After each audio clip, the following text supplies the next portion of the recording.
Apply చేసేది ఒకరు, apply చేసేది ఇంకొకరు. వీళ్ళందరినీ డీల్ చేయడమే పెద్ద హెడ్ఏక్. అయితే ఇంక మనమే పెయింట్లు వేసుకోవాలి. లేదా పెయింటింగ్ ప్రాసెస్ మొత్తం చేసిచ్చి ఒక పర్ఫెక్ట్ పార్ట్నర్ అన్నా ఉండాలి. టెక్నో పెయింట్స్ లాగా. టెక్నో పెయింట్సా? ఎస్, నాకు కూడా రీసెంట్గానే తెలిసింది. పెయింట్స్ తేవడం నుంచి గోడ మీద వేయటం వరకు మొత్తం ఒకే టీం చూసుకుంటుంది. మిడిల్ మ్యాన్ ఉండరు. So no quality loss. 5,000 plus skill పెయింటర్స్తో 1,250 plus corporate projects, 26,000 plus government schools paint చేశారు. అది కూడా all over India. Wow, third parties కూడా ఉండరు కాబట్టి మనకు డెడ్ లైన్స్తో కూడా ప్రాబ్లం ఉండదు.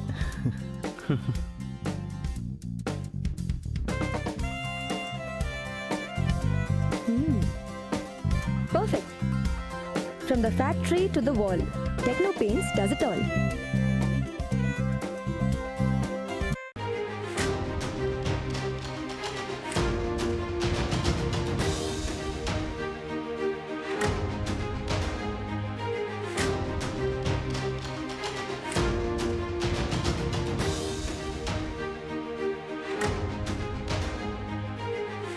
బ్రేకింగ్ న్యూస్ చూస్తున్నారు. అమెరికా డాలస్ లో దారుణం చోటు చేసుకుంది. US immigration customs enforcement ICE officer దగ్గర కాల్పులు జరిగిన పరిస్థితి. ఈ కాల్పుల్లో 3 ఘటనా ప్రదేశంలోనే మృతి చెందారు. మరో 2కి తీవ్ర గాయాలయ్యాయి. అమెరికాలో నివాసం ఉంటున్న అక్రమ వలసదారులను సొంత దేశాలకు పంపించేందుకు దాడులు చేస్తోంది ఐసీఈ. ఘటనా స్థలంలో స్వాధీనం చేసుకోవడం జరిగింది బుల్లెట్లు. ఆ బుల్లెట్లపై యాంటీ ఐసీఈ అనే స్లోగన్ ఉంది. ఫైరింగ్ తర్వాత తనను తాను కాల్చుకొని చనిపోయాడు షూటర్. దానికి సంబంధించిన బిగ్ బ్రేకింగ్ న్యూస్ చూస్తున్నారు. అమెరికాలో రోజు ఎక్కడో చోట ఈ కాల్పులు చోటు చేసుకున్నారు. అయితే ఈ అంశానికి సంబంధించి అమెరికా అధ్యక్షుడు ట్రంప్ రియాక్ట్ అయ్యారు. I have been briefed of the deadly shooting at the ICE field office in Dallas, Texas. It has now been revealed the deranged shooter wrote anti-ICE on his shell casing. This is despicable. The brave men and women of ICE are just trying to do their jobs and remove the worst of the worst criminals out of our country. But they are facing an unprecedented increase in threats, violence and attacks by deranged radical leftists. This violence is a result of the radical left Democrats constantly demonizing law enforcement, calling for ICE to be demolished and comparing ICE officers to Nazis. The continuing violence from radical left terrorists in the aftermath of Charlie Kirk's assassination must be stopped. ICE officers and other brave members of law enforcement are under grave threat. We have already declared Antifa a terrorist organization, and I will be signing an executive order this week to dismantle these domestic terrorism networks. And ikkada chudochu meer capital letters lo raskocharu.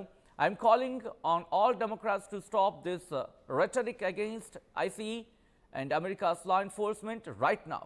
Oh, interesting. Mr. Chudochu, I'm calling on all Democrats to stop this rhetoric against ICE. డెమోక్రాట్లను ఉద్దేశించి ఆయన వ్యాఖ్యానించారు. డెమోక్రాట్లను ఉద్దేశిస్తూ ఆయన చెప్పుకొచ్చారు, దీనికి వ్యతిరేకంగా మీరు ఉండండి అంటే బహుశా మద్దతు ఇచ్చినట్టుగా మాట్లాడుతున్నట్టున్నారు ఆయన. Moving on. The Trump administration is fully committed to backing law enforcement, strong borders, security, our homeland, deporting violent illegal criminals and fully rooting out the left-wing domestic terrorism that is terrorizing our country. Thank you for your attention to this matter అంటూ కూడా కొద్దిసేపటి క్రితం America అధ్యక్షుడు Joe Biden చేసిన tweet అది. ఆయన ఏమంటున్నారంటే కనుక ఇటు ఐసీఈకి సంబంధించి తన పని తాను చేసుకుపోతోంది. దేశంలో అక్రమంగా నివసిస్తున్న వలసదారులను తరిమి కొట్టడమే వాళ్ళ లక్ష్యం. ప్రస్తుతం వాళ్ళు ప్రమాదంలో ఉన్నారు అంటున్నారు ఆయన. అమెరికాలో రోజు ఎక్కడో చోట కాల్పులు జరుగుతూనే ఉన్నాయి. ఈ మధ్యకాలంలో అక్కడ గన్ కల్చర్ చాలా విపరీతం అయిపోయింది. గన్ లైసెన్స్ ఉండడం వల్ల ఈ ఘటనలు ఎక్కువ అవుతున్నాయి అక్కడ.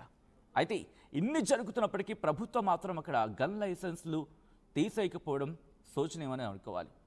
శోచనీయం రెండు కూడా.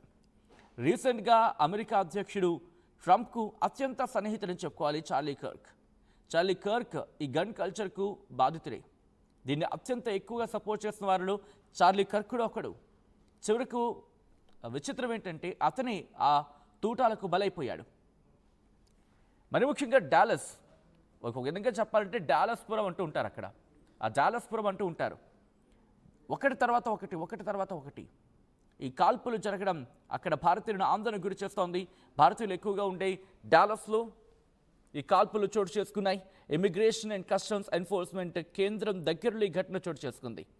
ఇందులో దుండగుడితో పాటు ఇద్దరు ఘటనా ప్రదేశం దగ్గర మృతి చెందినట్టుగా తెలుస్తోంది. చనిపోయిన వారు నిర్బంధంలో ఉన్నవారేనని పోలీసు అధికారులకు ఎటువంటి గాయాలు కాలేదని చెప్పుకొచ్చారు. ఇమిగ్రేషన్ భవనానికి దగ్గరలో ఉన్న మరో బిల్డింగ్ నుంచి దుండగుడు కాల్పులు జరిపినట్టుగా ప్రస్తుతం ఇన్వెస్టిగేషన్లో బయటపడినట్టుగా తెలుస్తోంది. గాయపడిన వారిని అక్కడే ఉన్న పార్క్లాండ్ హాస్పిటల్కి తరలించారు. దాడి తర్వాత దుండగుడు తనని తాను కాల్చుకున్నాడు. అయితే ఈ దాడికి గల కారణాలు ఏంటి అనేది ఇంకా డీటెయిల్గా బయటికి రాలేదు. ప్రస్తుతం ఈ సమాచారం అందుకున్న తర్వాత ఎమర్జెన్సీ అలాగే సెక్యూరిటీ బృందాలు ఘటనా స్థలానికి చేరుకున్నాయి. ఇన్వెస్టిగేషన్ ప్రారంభించాయి. ఇటు చార్లీ కర్క్ కొద్ది రోజుల క్రితం తుపాకీ తూటాలకు బలైపోయిన వ్యక్తి. ప్రస్తుతం ఆ బుల్లెట్స్ మీరు చూస్తున్నారు, యాంటీ ఐసీ అని చెప్పి వాటి మీద రాస్తుందంటే అర్థం చేసుకోవచ్చు ఏ స్థాయిలో అక్కడ ఈ కాల్పులు చోటు చేసుకున్నాయనేది. మరీ ముఖ్యంగా ఇటు ఐసీకి వ్యతిరేకంగా ఏ స్థాయిలో అక్కడ, మరీ ముఖ్యంగా చెప్పాలంటే గన్ కల్చర్. ఐసీకి వ్యతిరేకంగా అక్కడ స్లోగన్స్ ఉన్నాయి, ఐసీకి వ్యతిరేకంగా అక్కడ పోరాటాలు జరుగుతున్నాయి. అయినప్పటికీ కూడా గన్ కల్చర్కి సంబంధించి మాట్లాడుకున్న క్రమంలో ఏ గన్ కల్చర్ అయితే వాళ్ళు పెంచి పోషించారు, ఇప్పుడు అదే గన్ కల్చర్ వాళ్ళని ఆ తుపాకీ తూటాలకు బలి చేస్తుంది. ఎందుకంటే రిమెంబర్, ఇదే ట్రంప్, అమెరికా అధ్యక్షుడిగా ప్రస్తుతం ఉన్న ట్రంప్ ఎలక్షన్స్కి ముందు తను క్యాంపెయిన్ చేస్తున్న టైంలో అదే తుపాకీ తూటాలకు జస్ట్ గురి తప్పిందంతే, జస్ట్ తప్పింది. లేకపోతే మనిషి ఏమయ్యేవాడు? ఆయన చెవికి గాయమైన సందర్భం మీకు గుర్తుందా? రక్తం కారుతూ ఆయన అక్కడి నుంచి తరలించిన పరిస్థితి హాస్పిటల్కి. జస్ట్ ఏమంటారు, కనురెప్పపాటు టైంలోనే ఇదంతా జరిగిపోయింది. ఇప్పుడు అదే తుపాకీ తూటాలకి అక్కడ జనాభా, అక్కడ ప్రజలు బలైపోతున్నారు. ఎవడొస్తాడో తెలియదు, ఎప్పుడొస్తాడో తెలియదు, ఎందుకు ఫైర్ చేస్తాడో తెలియదు.